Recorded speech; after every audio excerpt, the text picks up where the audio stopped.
نہیں بنا اور نہ ہی اپنے ارادے سے میں نبی بنا ہوں. مجھے تو رب نے نبی بھیجا ہے، بنا کر بھیجا ہے، خاتم النبیین بنا کر بھیجا ہے، کائنات کا والی بنا کر بھیجا ہے.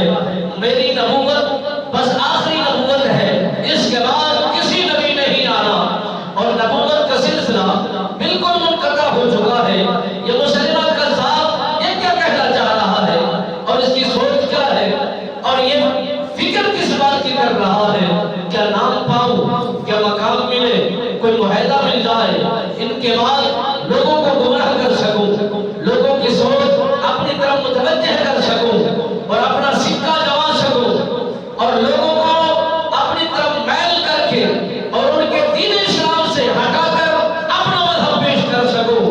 میرے نبی رحمت فخر موجودات صلی اللہ علیہ وآلہ وسلم سرکار نے جب خط پڑھا، آپ نے فرمایا اپنے صحابہ کو، اگر یہ بات درست نہ ہوتی، یہ بات اچھی ہوتی، یہ بات ٹھیک ہوتی، جس طرح کہ آج کے ملوک یہ کر رہے ہیں، پھر میرے نبی سرکار اجازت عنایت فرماتے.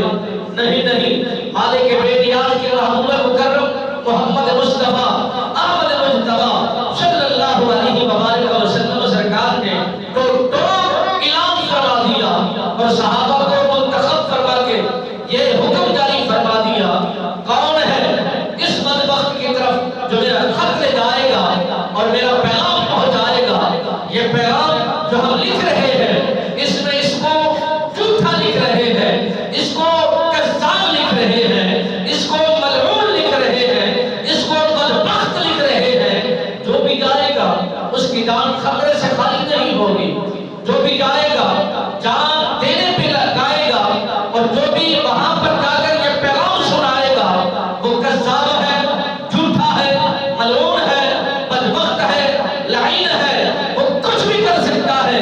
تو جب یہ خط اس کے سامنے جائے گا تو وہ آگ بگولا بن جائے گا، وہ وار بھی کر سکتا ہے، جان بھی لے سکتا ہے، نقصان بھی پہنچا سکتا ہے، جسموں کے اعضاء کو ٹکڑے ٹکڑے بھی کر سکتا ہے. یہ کون ہے یہ اس طرح کی جرأت پیدا کرے گا؟ اپنے جذبات کا اظہار کون کرے گا؟ یہ جب بات میرے نبی رحمت فخر موجودات صلی اللہ علیہ وآلہ وسلم سرکار نے جاری فرمائی تو صحابہ میں ایک عجیب سی لہر پیدا ہو گئی.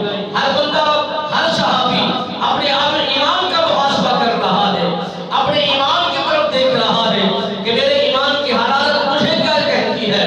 اپنے بچوں کی طرف دیکھتے ہیں، اپنی مصروفیات کو دیکھتے ہیں، اپنے مال و متاع کو دیکھتے ہوں گے، یہ سب چیزیں سوچی ہوگی.